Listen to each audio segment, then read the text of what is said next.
Dans la vie, il faut savoir se décider et être en mesure d'assumer ses choix. Mais quelquefois, il peut être difficile de prendre certaines décisions, car il peut y avoir un prix très cher à payer. Dans le prochain témoignage, il s'agit d'un couple dont la vie a été transformée par une décision qui n'a pas été des plus faciles. J'ai été élevé dans une famille catholique et on était dans un mouvement de droite, là, si on veut. C'était l'ancienne religion, si on veut, avant Vatican II. C'était les messes en latin, la communion sur la langue toujours. Et puis, j'ai rencontré Louise. C'est là qu'en fait, on s'est rencontrés dans ce mouvement-là. Nos parents étaient tous les deux là-dedans. En fait, on s'est connus, on était bébés. Puis, en 2003, on s'est mariés. Puis, on était très religieux. On vivait notre religion catholique là, vraiment à l'ancienne. On communiait sur la langue. On allait régulièrement à la confesse au prêtre. On allait souvent à la messe sur semaine. J'ai connu vers l'âge de 8-9 ans d'aller à l'oratoire Saint-Joseph, monter les escaliers à genoux en priant. Donc, puis c'était très volontaire. C'est certain que mes parents étaient fiers de me voir avec mes frères, mes sœurs le faire, mais c'était absolument volontaire. Puis je pensais que c'était les bonnes choses à faire ces œuvres-là. Son frère, le frère de Louise, il était déjà chrétien. Puis on était allés chez eux à un moment donné, puis on discutait de... Je me souviens pas comment c'est venu, mais j'ai fini par lui dire, ben si Dieu a choisi de créer l'univers par le Big Bang, mais tu sais, il est capable de le faire, tu sais. Fait que là, mon frère, il a dit, je vais te prêter un DVD. Il me prête un DVD, c'est un créationniste américain. Puis c'est environ 8 heures de séminaire. Puis moi, j'ai vraiment accroché là-dessus parce que je suis un gars très logique, tu sais, je vais vraiment par la logique. Puis quand j'ai écouté ça, je l'ai écouté plusieurs fois, puis j'ai vu tout de suite, j'ai dit, la Bible est vraie. Littéralement vrai, il n'y a pas de... Il est sans erreur, puis il y a vraiment... Le créationniste faisait vraiment un bon travail de démontrer ça. Environ 2 ans après, je l'ai réécouté, et là, j'ai commencé à voir des choses que je n'avais pas vues avant. Entre autres, il parlait de la différence en théologie de ma religion de l'époque et ce que la Bible enseignait. Puis c'est vraiment curieux parce que la première fois, j'avais écouté 2 fois, j'avais jamais vu ça. Puis là, on dirait que là, j'étais prêt pour entendre ces choses-là. Et là, ça a piqué ma curiosité et j'ai commencé à chercher plus. Puis là, je commençais à douter. Quand il m'avait parlé de ses doutes sur la religion catholique par rapport à la Bible, moi, en ce même temps-là, je vivais quelque chose de difficile, des peurs puis de l'angoisse. Et ce que j'ai fait, j'ai voulu appeler ma belle-sœur, qui est la femme donc de mon frère qui lui avait prêté le DVD. Elle dit, bien, accepterais-tu de prier avec une sœur chrétienne et moi? Même si elle n'est pas catholique, est-ce que tu accepterais quand même de prier là, à ce sujet-là, au sujet de tes peurs?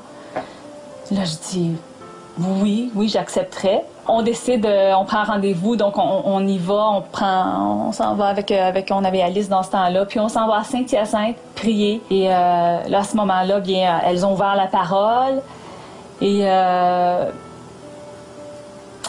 bien, c'est ça, la dame m'a demandé, après avoir lu la parole et tout, puis elle m'a dit, est-ce que tu as donné ta vie au Seigneur? Est-ce que tu as déjà donné ta vie au Seigneur? Elle connaissait mon arrière-plan religieux et tout. Puis, j'ai réfléchi comme jamais j'avais réfléchi à cette question-là. C'était quoi cette question-là? J'étais dans la bonne religion. Comment je pouvais avoir pensé à cette question-là? Et donc, j'ai réfléchi, puis je réalisais, non! Est-ce que j'ai un pas à faire? Donc, je réalisais là, à ce moment-là que... Une décision. Il y avait une décision vraiment que je devais prendre. C'était pas parce que je suis née catholique ou que je suis née baptiste ou quoi que ce soit que tu es sauvée par défaut. Non, tu as une décision à prendre. Et là, je le réalisais comme jamais j'avais réalisé ça. Moi, la religieuse qui était vue comme un peu le modèle dans ma famille aussi, mes cousines, mes sœurs et tout. Je réalisais que j'étais rien, j'étais que poussière et que ça me prenait Jésus. Et donc, à ce moment-là, j'ai tout de suite acquiescé, j'ai tout de suite donné ma vie au Seigneur. Oui, je veux suivre. Avec eux? Là, j'étais convaincue tellement, j'ai tout de suite donné ma vie au Seigneur. Quand on est revenu dans l'auto après, là, elle m'a raconté ce qui s'était passé. Puis on avait la ferme conviction que, non, on reste catholique, là, on va continuer à aller à l'Église catholique, on va lire notre Bible, puis on sait qu'on est sauvé par grâce, puis... mais c'est ça, puis... mais c'est comme l'eau et l'huile, ça se mélangeait pas, là, on pouvait pas, tu sais... un moment donné, on a dit non, la Bible n'était pas compatible avec la religion que j'avais avant ou avec ce que je croyais avant. Fait que c'est comme... Non, fallait qu'on fasse un choix. C'est vraiment un choix. On va d'un côté ou de l'autre. On peut pas garder le meilleur des deux mondes.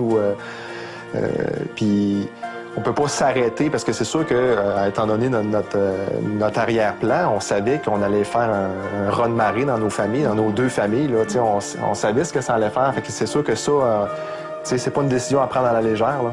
Quand on a dit OK, on fait vraiment ce choix-là, c'est la Bible, puis c'est pas la religion. Fait que je pense que c'est vraiment à ce moment-là que j'ai réalisé là, que Christ est mort pour mes péchés. Je peux pas rien faire de plus, je peux pas en faire un certain pourcentage. Je crois que tout ce qui est écrit dans la parole de Dieu, dans la Bible, c'est vrai. Jésus nous a dit que si on croyait en lui, si on croit que son sacrifice, sa mort à la croix, nous sauve, nous lave de nos péchés, qu'on ne peut pas mériter le ciel de nos propres œuvres, on est sauvé. Donc, t'es sauvé. Sans condition autre que de croire à ce sacrifice-là, ce sacrifice parfait. Oui, donc, sauvé avec, oui, avec assurance, et c'est sans prétention, je ne le mérite pas, c'est parce que Jésus a voulu me faire cette grâce-là. Souvent, c'est une chose qu'on se fait reprocher. Quand on dit qu'on a l'assurance du salut, on se fait reprocher d'être des gens meilleurs que les autres, mais pourtant, c'est pas ça. C'est pas parce que moi, je suis meilleur qu'un autre que je suis sauvé, que je vais être en présence de Christ pour l'éternité. C'est parce que lui a fait quelque chose pour moi.